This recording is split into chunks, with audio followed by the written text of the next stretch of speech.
That's close enough, Inspector. We're not wired. I'm sorry, but a man in my position survives by taking every precaution. You've information for us? No, you already have the information. All the names and dates are inside your head. What you want, what you really need, is a story. A story can be true or false. I leave such judgments to you, Inspector. Our story begins, as these stories often do, with a young, up-and-coming politician. He's a deeply religious man and a member of the Conservative Party. He's completely single-minded and has no regard for the political process.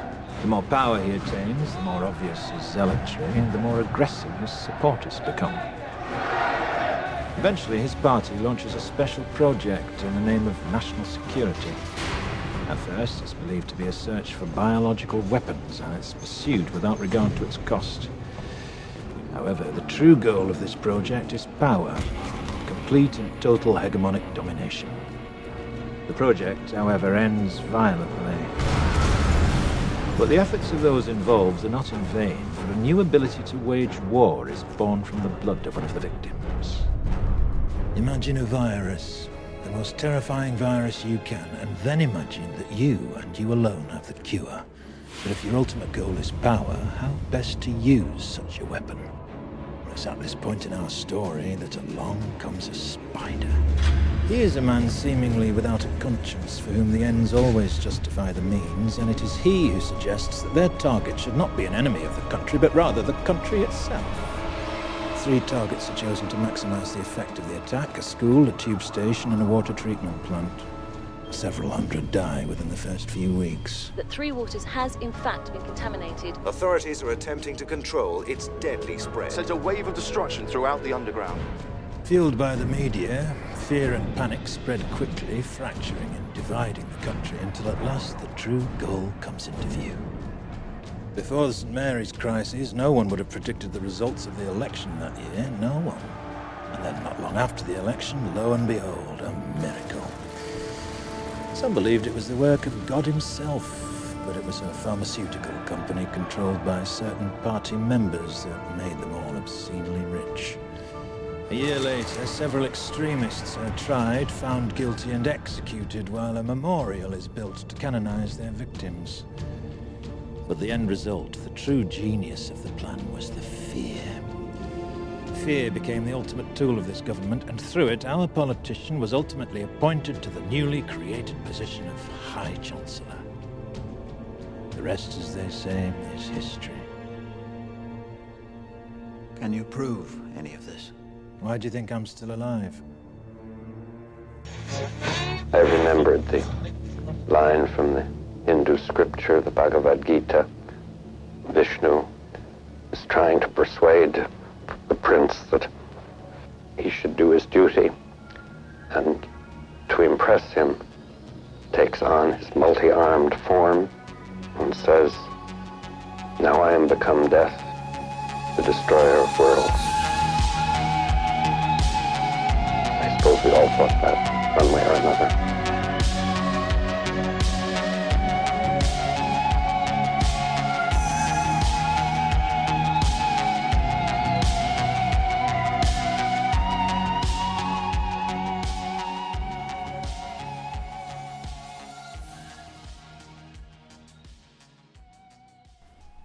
Hello and welcome to the 4th part of Germ, Peace and Warfare, and the 10th episode of the Return of the Repressed.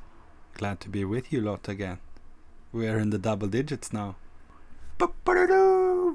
Last episode we finished off with some disturbing, telling questions about the peaceful market future of biological warfare. Since the last episode, my friend Matt over at Ghost Stories for the End of the World traced the post-war trajectory of the collaboration in the direction of MK Naomi, which is a terribly terrifying ghost story, so, do check that out if you have the time. We are, however, taking a perhaps less juicy route, but one that you have already come in contact with today, unless you are, foraging hermit or something. that is the Green Revolution and the mechanization of the grain state. But before we get there, we have a few things to wrap up in Tokyo, and the very suspicious aftermath as things went back to a new normal in the Far East.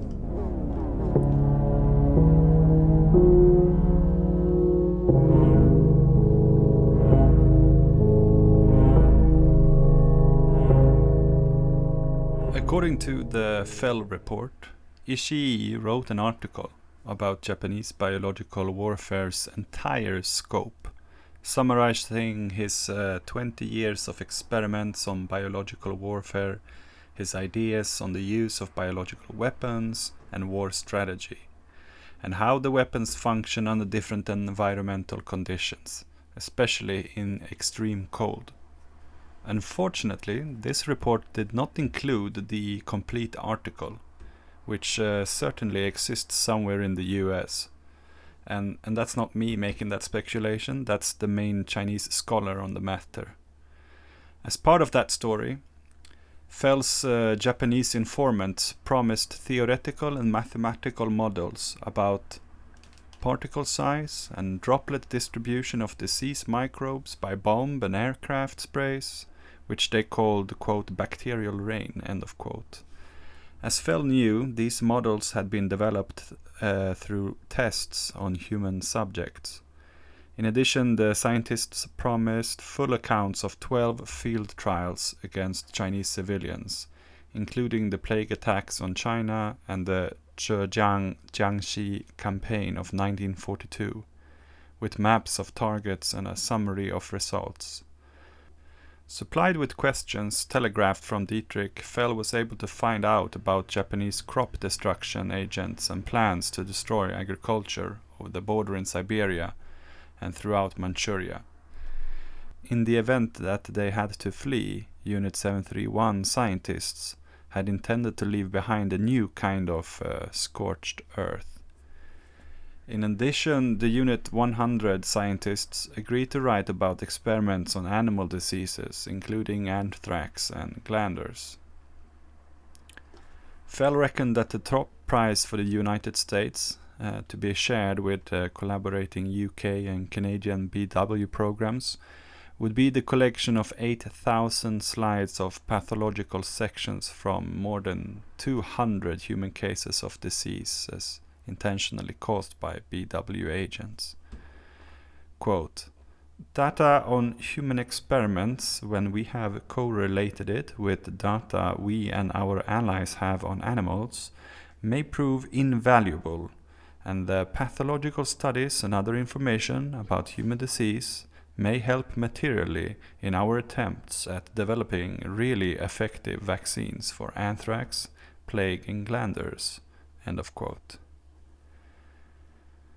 The former Unit 731 pathologist who secretly held this collection was Ishikawa Tachiomaru, the professor at Kanazawa University, which was once reported to have sheltered Ishii when he was declared dead. You might remember from the earlier episodes. He promised to write a report by the end of August. In addition, 600 pages of Japanese documents on human plague cases were available for translation. One can tell clearly now that the old Unit 731 gang are really starting to open up, and one can't help wondering what other telegrams, other than the questions which we finished off last episode with, Fell received from New York and or Washington. Maybe we will wonder less when we take a look at the profitable careers the implicated embarked on after the war. As Ishii's scientists overcame their hesitations, Fell reported that they confirmed details of the Kawashima and Karasawa testimonies from the Russian Khabarovsk investigation concerning experiments on, quote, Manchurian coolies who had been condemned to death for various crimes. End of quote. As Fell wrote, quote, the human subjects were used in exactly the same manner as other experimental animals, i.e. the minimum infectious and lethal dosage of various organisms was determined on them. They were immunized with various vaccines and then challenged with living organisms, and they were used as subjects during field trials of bacteria disseminated by bombs and sprays.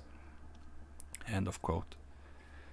I want to remind the listener that at this time the Tokyo trials were still ongoing, and the Soviets, as history has it, were gathering info to send these war criminals to gulags in their own trial. As we already know, this wasn't what Willoughby or MacArthur or the industrialist backers of CWS had in mind. So before we go on, let's take a look at some of the reasons this was even possible. In January, the Wartime Armed Forces of the Pacific, the AFPAC, had been reorganized as the Far East Command, FECOM, I guess, which greatly enlarged MacArthur's sphere of responsibility. It consolidated his control of the US Armed Forces in the region and the British Commonwealth Occupation Force, and territorially gave him the Ryukyu Command, the Philippine Command, and the Pacific Islands, the Marianas Bonin Command. His prospect for becoming the next president of the United States, backed by the Republican Party, looked bright. In short, an American junta in the making, if there ever was one. The one policy goal that still eluded him was the punishment of the war criminals, as understood in the Potsdam Declaration. The IMTFE, again this is the International Military Tribunal of the Far East, was dragging on without closure. The crimes of the Ishii program and its connection to the High Command and possibly the Emperor was an unanticipated complication that needed resolution. Pressured by Willoughby, General MacArthur decided to use his authority to alert the highest military officials in Washington. On May 6, 1947, he sent a 2-page top-secret radiogram to the War Department's General Intelligence Division, requesting action by the Joint Chief of Staff on an immunity agreement for the Unit 731 scientists. Fleet Admiral William Leahy, head of the Joint Chief of Staff, had known him for years. Fleet Admiral Chester Nimitz, representing the Navy, had won the war with him in the Pacific. In the 1930s, Army Chief of Staff Dwight Eisenhower had been MacArthur's aide in the Philippines. The request for a decision revealed that the Supreme Commander had secretly been protecting scientists whose hideous crimes matched those being prosecuted in Nuremberg, and further involved mass killings of Chinese civilians by germ warfare. In his brief message, MacArthur made his military peers, and presumably President Truman, complicit in this knowledge. The following radiogram by MacArthur laid out the situation frankly. Experiments on humans were known to and described by 3 Japanese and confirmed tacitly by Ishii. Field trials against Chinese army took place on at least 3 occasions. Scope of program indicated by report of reliable informant Masuda that 400 kilograms of dried anthrax organisms destroyed at Pingfang in August 1945, and research on use of BW against plant life was carried out. Reluctant statements by Ishii indicate he had superiors, possibly General Staff, who knew and authorized the program. End of quote.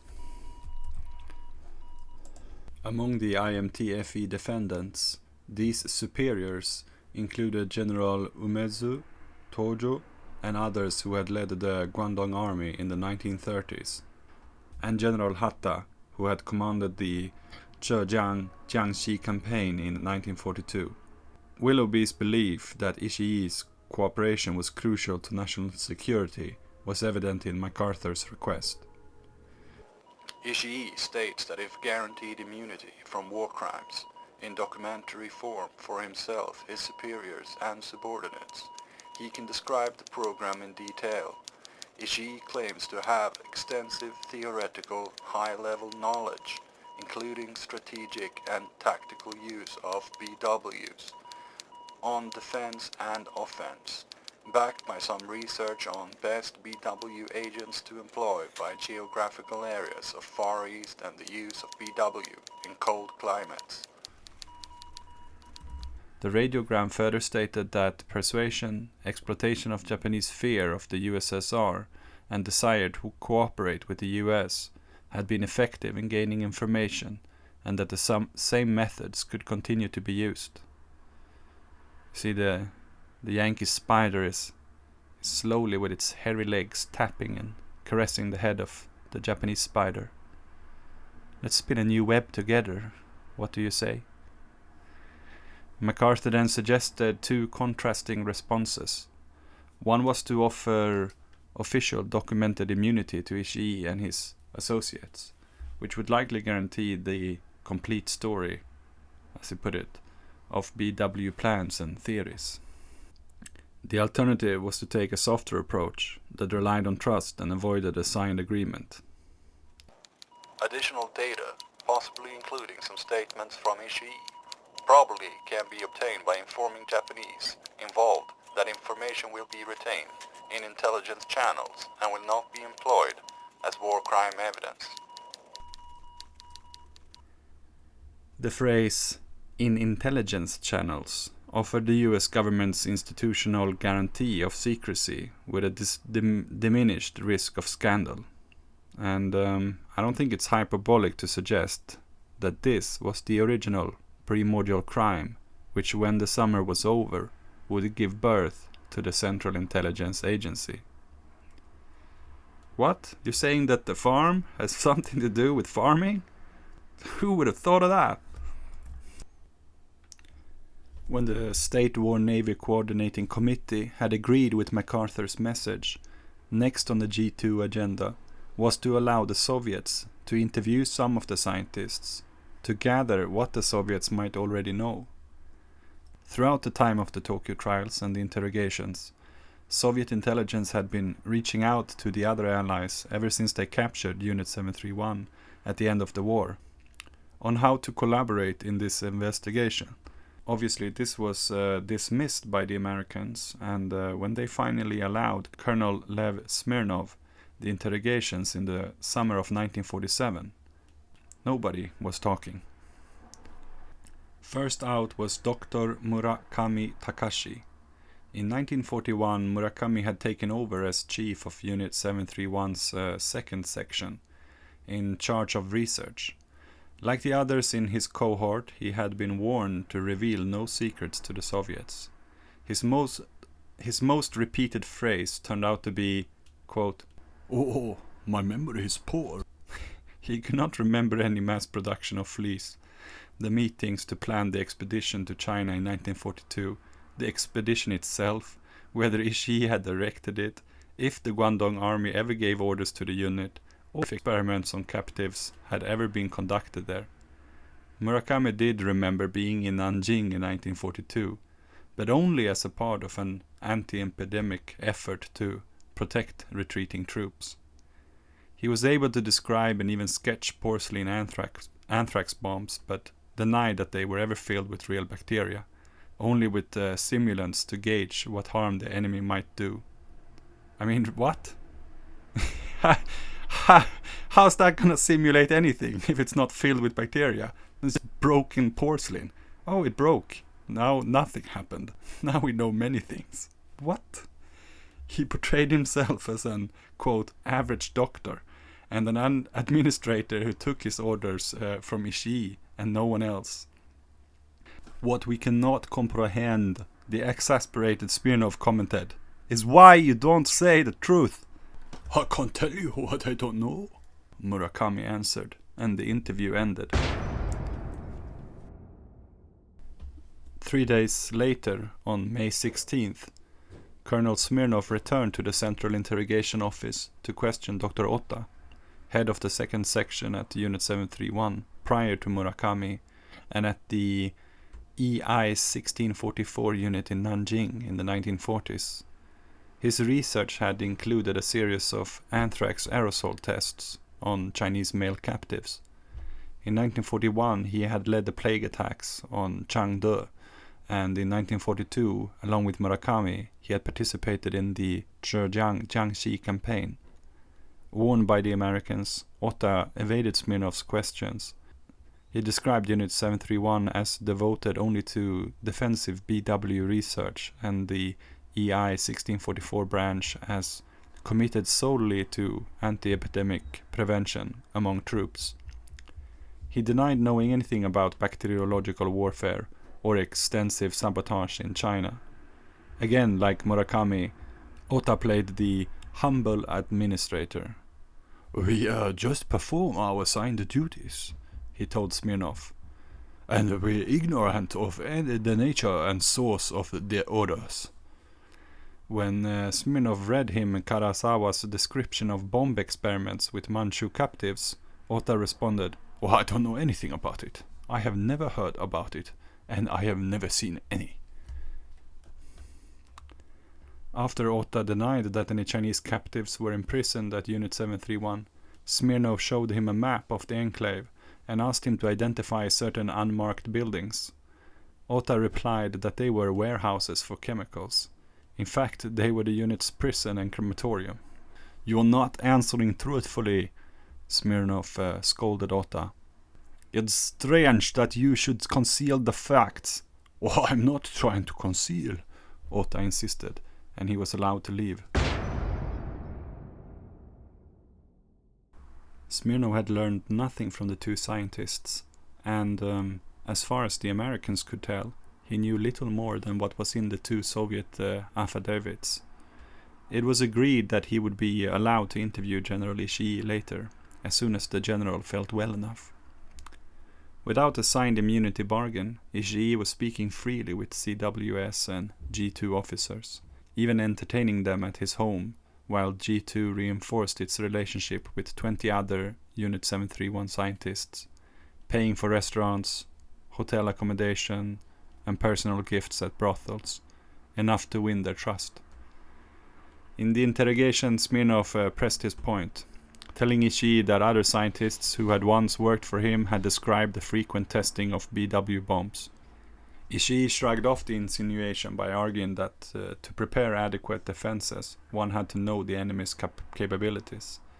In this case, bacteriological bombs.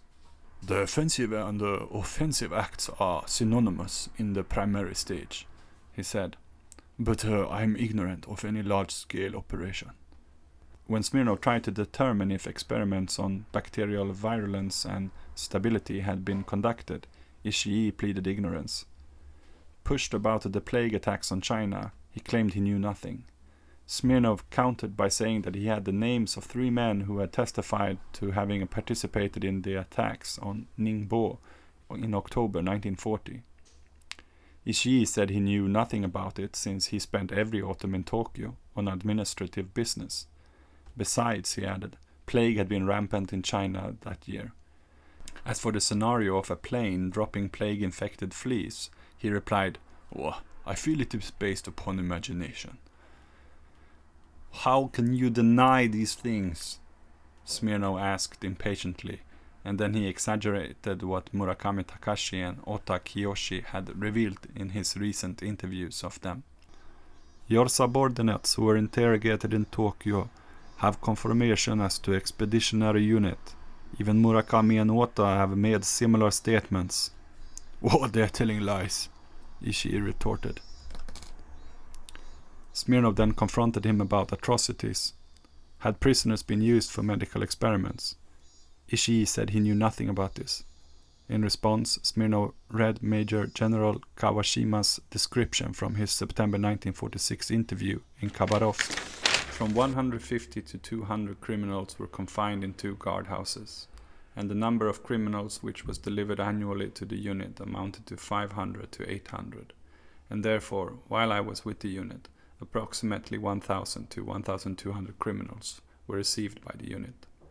The experiments on them were performed before they were executed. Should an experimental subject survive, then he was used for some other experiment. The virulence of cholera, typhoid, typhus, plague was experimented on these criminals. I, personally, have seen the guardhouse and the condition within, and I have personally witnessed some of the human experiments which were conducted at the Anda experimental field. Since I have seen these facts, I testify to these being truth. Oh, that is not true, Ishii protested. Exasperated, Smirnov ended the interrogation.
So indeed, as many of you already suspected, and even knew, nobody was trialed for biowarfare crimes in Tokyo. In Khabarovsk, a dozen or so were sentenced to anything from 2 years for the lower ranks to 25 years for the generals of hard labor in the gulags, which in my opinion is more suitable than the death penalty, because these individuals don't deserve any release.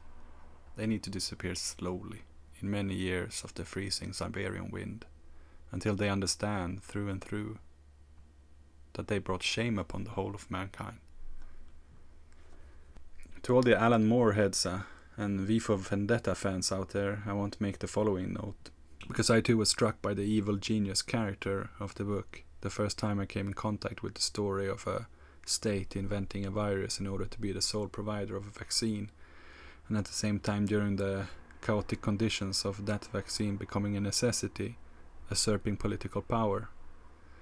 What Ishii Shiro and Koizumi Shikahiko, his initial funder, being agents of a larger enterprise, was up to could arguably have been something, if possible, even more sinister. You see, as the Minister of Health and Welfare, Shikahiko was instrumental in the setting up of a state corporate universal healthcare program that relied heavily upon vaccination, while at the same time through his funding of Ishii Shiro reintroducing age-old, sometimes forgotten pathogens into the conquered lands of the empire. Since we are still today in a pandemic, nobody, however, needs to be reminded of just how lucrative the business of prophylactics and therapeutics can be under the right circumstance. I'm personally not in any way against vaccines, but as always, one should point out to the technognostics that many of the big vaccine projects of the last century were carried out when the targeted disease was already on decline due to more basic measures of improved health conditions. As a certain someone said once in his critique of this political economy, the necessary and sufficient conditions already exist to render the accomplishment of certain tasks historically possible and therefore obligatory. And when one really has time over, perhaps one should ask why, at the same time as we are genetically modifying our vaccines for the first time, do we also have a world with more dirty, contaminated water than ever before? And here I can't help but to tweak the previous formula in a way that Gramsci once did when talking about corporatism, and say that no social formation will set itself a task for which the necessary conditions haven't already been partially implemented. What I am saying is that they have made this world a dirty fucking place because the mistake of doing so also carries with it a profitable solution. That is the inverse, or if you like, perverse dialectics of capital. As cave art all over the world seems to indicate, we climbed down the tree just to make sure that our first technological invention was a ladder. I have told you, I think already, that I am a farmer, dear listener, and that I somewhat buy the theory of bath to domesticated animal to human transmission of COVID. Maybe. I say maybe because it could just as well be a fuck-up of those cutting-edge projects that are already trying to avoid this exact casual link, to lessen, the economic friction involved in the forward movement of agriculture. I have seen makeshift chicken coops of tens of thousands of chickens smack in the middle of cheap, depleted, clear-cut rainforest groves, surrounded by unclassified mosquitoes, flies, bugs, snakes, and jungle rodents that would even have my big city listeners go, "Whoo, that's a nasty piece of rat." And if you came and saw such a place, you were not there to buy inexpensive breakfast for the workers in, let's say, an H&M factory. You would probably say to yourself, this must be some experimental microbial breeding facility. I've also at different points contracted both malaria and dengue fever, or yellow fever, and I can tell you that, malaria was just like having a migraine for a week. It wasn't that bad, I didn't have to go to the hospital or anything. But when I got yellow fever, it was... it's really strange because you can't really sleep, so you start having hallucinations. I remember I was walking to the toilet in the hospital, and the hospital was kind of old in the Kelantan region of Malaysia, the only part I think of Southeast Asia which is still ruled by a theocracy. And I remember looking at the wall of the toilet, and I thought that there were like worms crawling out of like every little cavity that I could see, and had this experience of like them invading my own body. And later, when you start to recover, like when you can sleep again, your skin start to fall off, like not, you know, like not revealing flesh, but like flaking. You know, your skin starts flaking, like as if you're leaving a little trail of dry skin behind you as you walk around. And of course, many people die from both of these diseases. Malaria, I think, is still one of the most. It's like one of the biggest epidemics or ongoing pandemics in the world, right? But even if, you know, sometimes it's difficult to analyze a project like this, because we think that death is the main, you know, result, or how do you say that, you know, we like to think of it as in terms of how many people died to evaluate how effective a weapon is. But as you know, I'm sure many of you have noticed now during the pandemic, the problem is the overload on the existing medical infrastructure and how much you can drain a society by rendering people unable to work or labor. Sometimes wounding them is more costful to the enemy or your opponent than to kill them. But enough of theory. Let's get back to the doctors. Here's a long poem by a former employee of Unit 731, which I found at the pacificatrocities.org site. The author wrote 17 different haikus and combined them into an epic. And I'll tell you after the poem why this poem is important. A poem about the crucified. Fragment. Frozen bodies. Somebody should draw them. From fear shakes the hand of the artist. Here is the hand of a criminal. Turning black, it freezes, falling off in a puddle of blood. A dissected living body. The scalpel is sharp, and the blood on it is becoming cold and caked. Scorching summer heat, a column of prisoners. The clink of shackles is ominous, moans, weeps.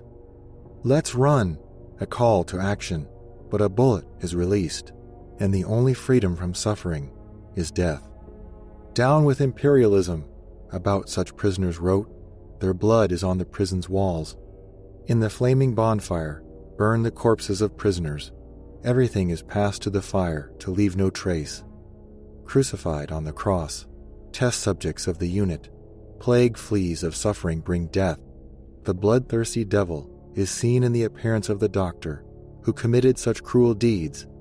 Fire and explosions, the fallen citadel where the insatiable devil created evil.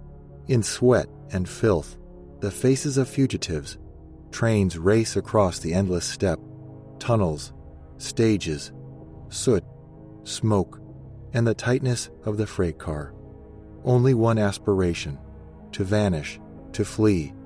The war is lost. Moaning, tears. We've crossed the border. A sigh of relief. Tired, they wipe the sweat from their faces, sitting on the ground, night in Busan, in anxious conversations. And there it is already visible, the homeland, Senzaki Bay, green coast. In the cemetery Tama, the silent, the nameless, a granite monument stands mysteriously.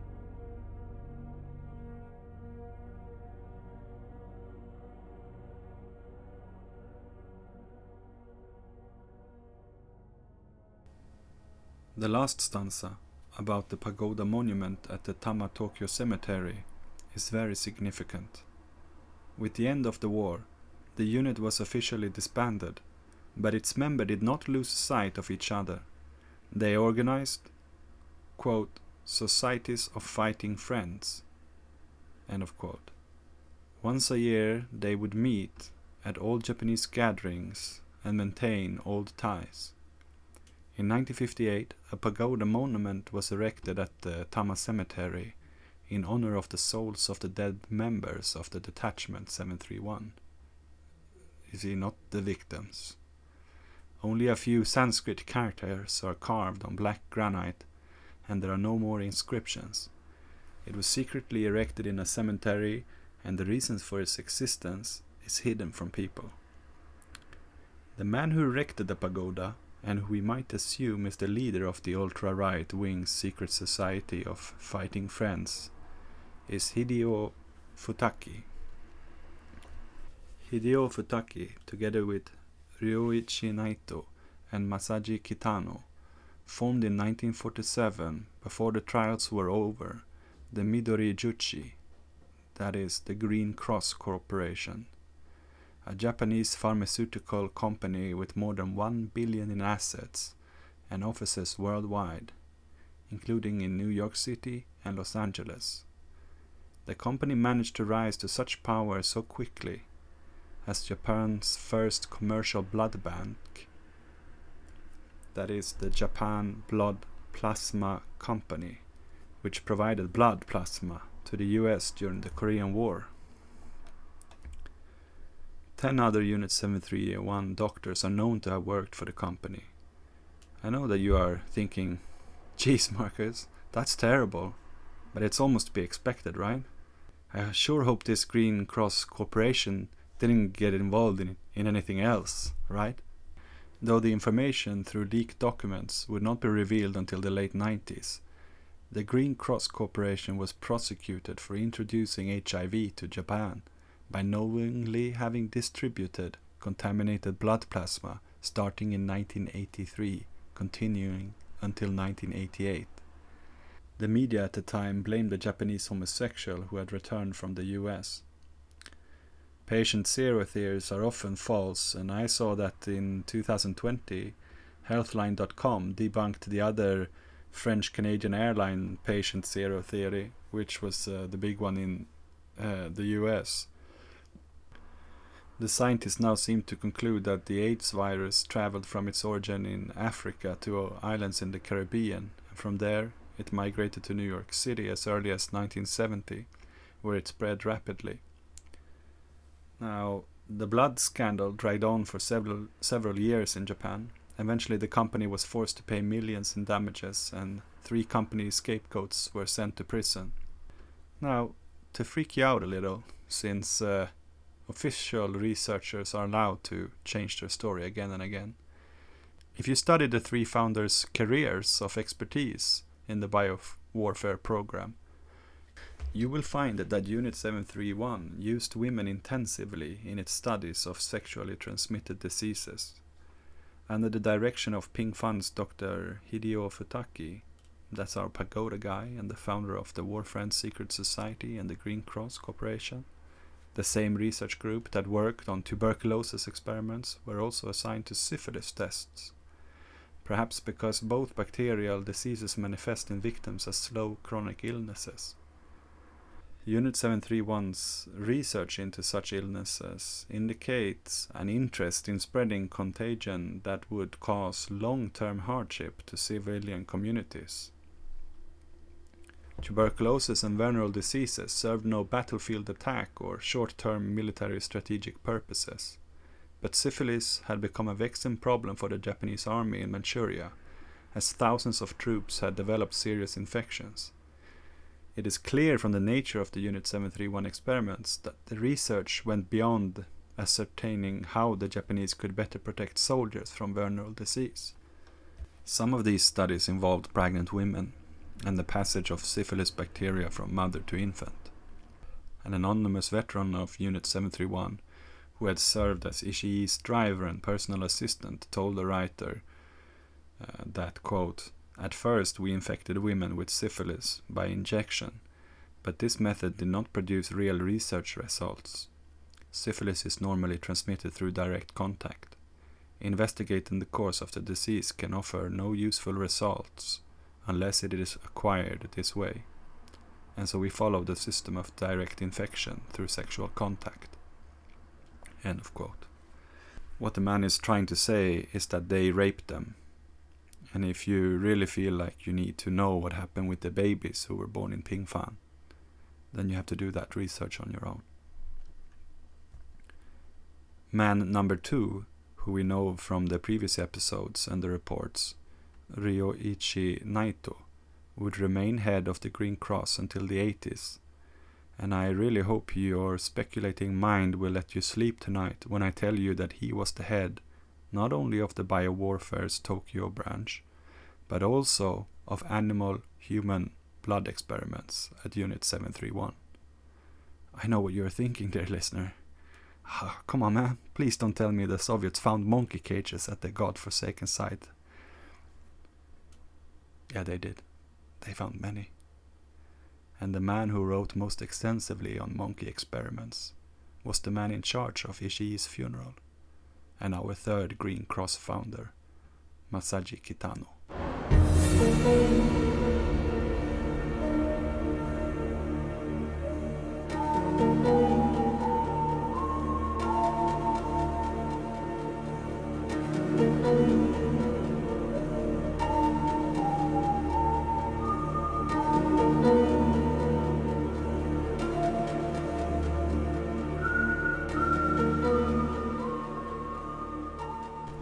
Sorry, I just couldn't help myself.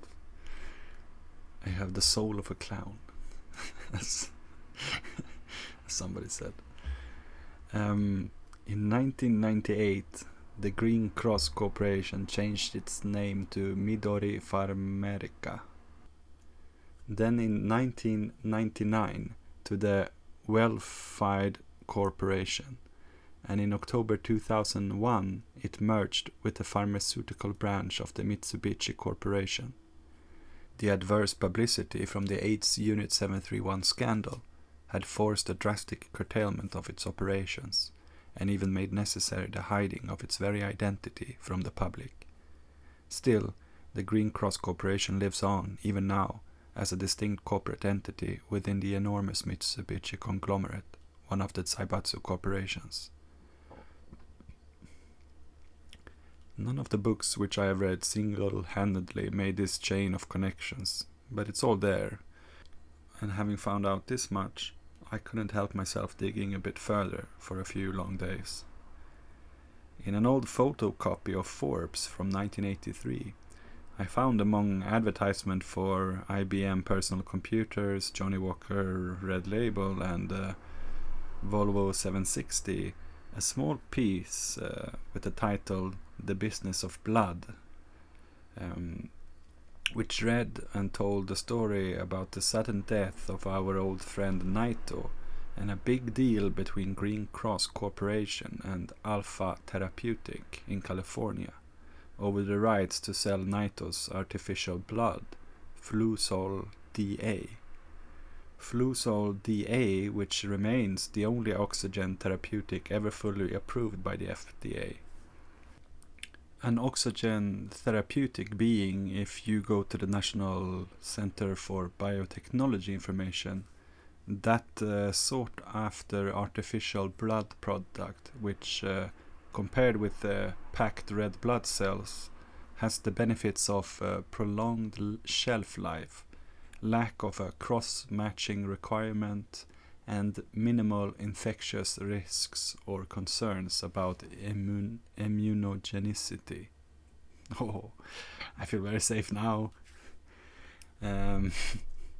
According to some Japanese sources, Alpha Therapeutic became a subsidiary of Green Cross Corporation and apparently made a killing out of buying ridiculously cheap blood from American homeless people and other destitute minority groups.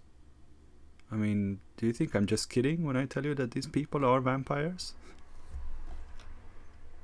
I then found that Alpha Therapeutic, together with Armor Pharmaceutical, Baxter Healthcare Corporation, and Bayer Corporation, in 1996 made an offer of $640 million in an effort to settle claims by hemophiliacs in the USA who are HIV positive.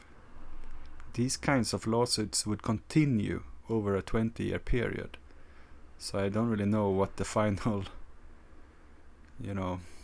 bill ended up at. Searching for the president of Alpha Therapeutic, a certain Dr. Thomas Dries, I found him popping up in case reports from the 80s after having been sacked in an attempted cover-up. In these case reports, he is defending veterans who are making legal accusations about contaminated blood. In an affidavit from December 15, 1988, Dries says the following. Although I was not aware of the goings-on at the various meetings that were attended by my subordinates of the BPAC, the National Institute of Health, the Centers for Disease Control, the ABRA, and the National Hemophilia Foundation and the Association for the Advancement of Blood and Biotherapies, it is now apparent to me, after reviewing the documents in this case, that there was a conspiracy at work among the various fractionators. They did this to prevent having to incur the expense of the test and to avoid having to reject donors who were positive for the test. You're crazy, man. You're crazy. I like you, but you're crazy. If one was to follow the HIV lead further, there is certainly a lot to unpack, involving, among others, Kumamoto University Dr. Hiroaki Mitsuya, who developed the first anti-HIV drug called Zidovudine, AZT, for which he received the first NIH World AIDS Day Award in 2006. Kumamoto University, apart from being famous for discovering the Minamata disease and the mercury poisoning around Kyushu in the 50s, which, by the way, was recently the focus of a good Johnny Depp film by the same name, Minamata. It was also the post-war university of Dr. Toshikazu Yamada, director of the bacteriological unit at 731. One could also go down the trail of Gilead Sciences, which arrived on the scene seemingly out of nowhere in 1987, only to dominate the anti-HIV market ever since. And with the top candidate for biggest liar of the last century, Donald Henry Rumsfeld, on the board of directors, and later chairman, until when. The miraculous success story certainly gives rise to suspicion. And it doesn't help that the gifted child founder, Michael L. Riordan, got his Doctor of Medicine degree at the Chemical and Biowarfare Service University par excellence, Johns Hopkins, in Maryland. But if I continue to speculate on these things regarding a triangle of stolen blood keeping US soldiers alive, I'm going to sound like a crank. And I don't know enough about HIV, to be honest. So let's instead congratulate ourselves on having accomplished this 4-part series on the extended topic of Unit 731. It's been a crazy ride, no doubt. We have been introduced to the ultra-right-wing spiderweb roots of the US Army and its industrial class. We saw how they sat the stage in the Pacific Theater after the war to begin the new war on communism, and how what is used in war can maintain a profitable peace. I sure learned a lot, and I hope you did too. As a farmer, I always think everything in the modern era somehow has something to do with the Green Revolution, and finding out more about the Rockefellers and its role in these decades leading up to the scorching of our entire Earth certainly was the greatest insight I got.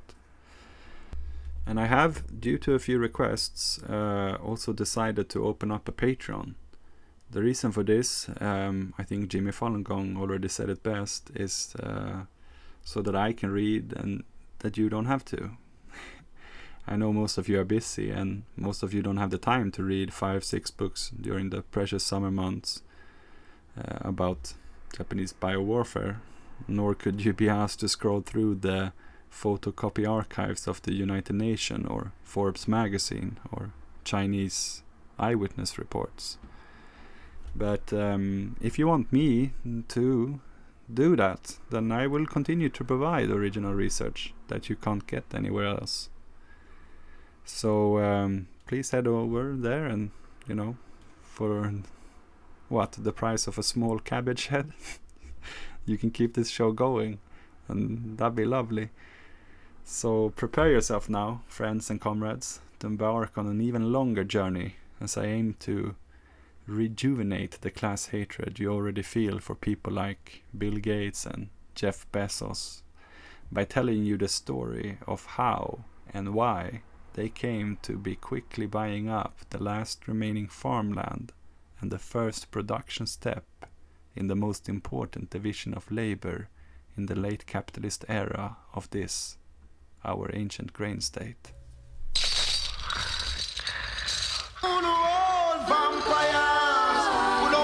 To see you prosper, only like to see you suffer on the set of vampires, on the old vampires, only trod upon creation with your bloody meditation on the set of vampires, on the fight against awfulness, on the fight against gonna fight against everything good for the younger generation.